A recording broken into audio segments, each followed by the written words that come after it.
Hi guys, it's Miss Craven. I'm just putting together a little explanation about how to answer these kind of Sdg3 relationships style questions.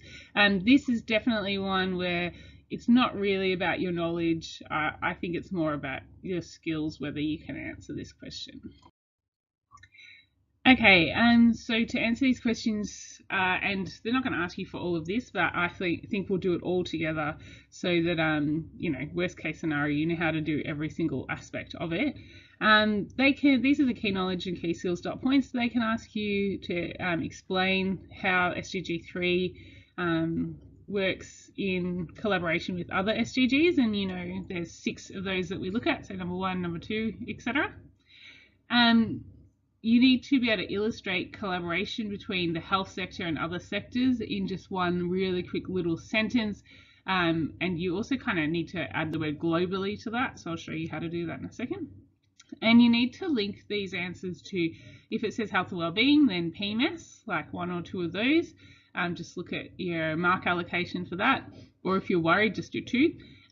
Or human development. So that's, I'm recommending that you do that in a very specific way, linking something to school, where you can then talk about how you can enhance your skills by attending different classes at school and expand your choices by getting an education and then being able to choose, if you want to go into further education or into a job. Okay, so I'm just going to do an example of you, and I've broken it for you and I've broken it down. This is if the question was asking how SDG3 related to SDG1. So I'm just going to start with the first one, and then I'm going to get you guys to have a go at making some of these yourself.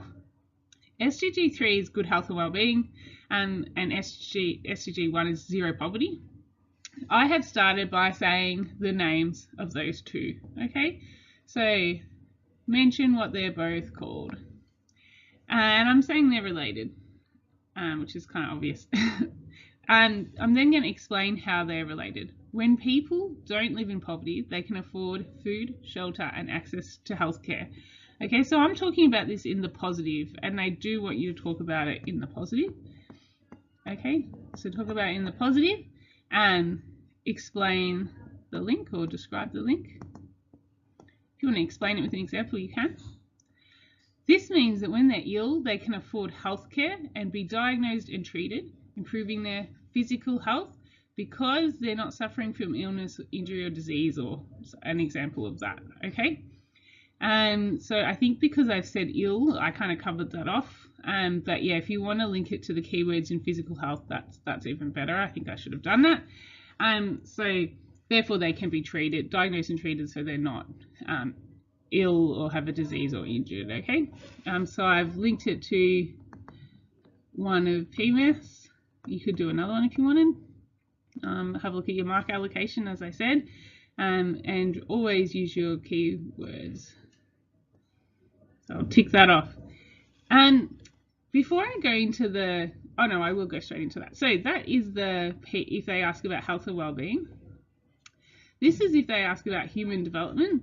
I'm just going to say if someone's not ill, they're able to attend a school and receive an education, therefore they can enhance their skills through going to different classes and expand their choices. And I could even elaborate on that and say by getting an education, they can choose whether they want to go on to further education or get a good job. And that improves their human development. Yay! Because you're using this key sentence from the human development definition. Enhancing skills, expand your choices. If you use the full potential one, it's just a little bit harder to draw the line, because what does full potential really mean? You would have to elaborate on that. You couldn't just drop full potential in, so be careful. But by saying through classes and making a clear link from school, I think that's a really easy one to do. I love that one. I actually think you can use it for each of the 6 as well. So that's pretty cool. You could just, grab that one out each time. And then the last bit, which is kind of like a very new bit, a little bit dumb maybe, but it's about part that's like the key knowledge dot point says you have to talk about how different sectors collaborate to improve health and well-being and human development globally. So there's a couple of things there. You have to say globally somewhere in your answer, and it could be one sentence. I've done a long sentence, but it can be shorter than this. I had a look at what Beaumont's examples are, and he really doesn't spend much time on this one little sentence. But it's basically saying, in order to improve levels of poverty, improve access to healthcare to ensure good health. So that's these first two SDGs, okay? And globally, so I've used my word global, and so I'm just going to say you have to mention the SDGs collaborating, and the sectors collaborating, globally,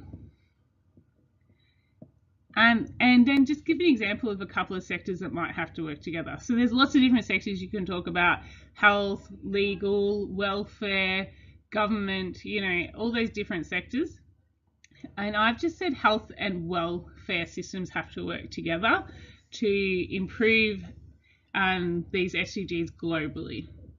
I've then given an example. This example is actually just really for you. I don't think you're going to need to do it in your exam. If you want to, it could be good though. If you just want to triple check that you're going to get every mark, I've said, for example, making sure there's universal healthcare coverage. So that's the health and the welfare system working together, so people can afford and have access to healthcare. Okay, so you can give an example of how those sectors work together. So that's the kind of three main parts to answer this. They're never going to ask you all of this at once. They're going to ask you for either PMS and always collaboration, or HD and always collaboration. Okay, and that's just the way you answer it. All right, so I want you guys to have, I've gone too far, to have a go. I don't know, we'll find a way to go back to that last slide. And yeah, you're looking at a positive impact, remember? And you're also going to talk about what sectors have to collaborate in order to meet that. This one I put health and human development. That will not happen on the SAC or the exam. Okay, so I'm 99% sure it won't. So this is just me giving you the hardest possible version of the question, so that when you get it on the SAC, you'll know, I only have to do half of that or whatever. Yeah.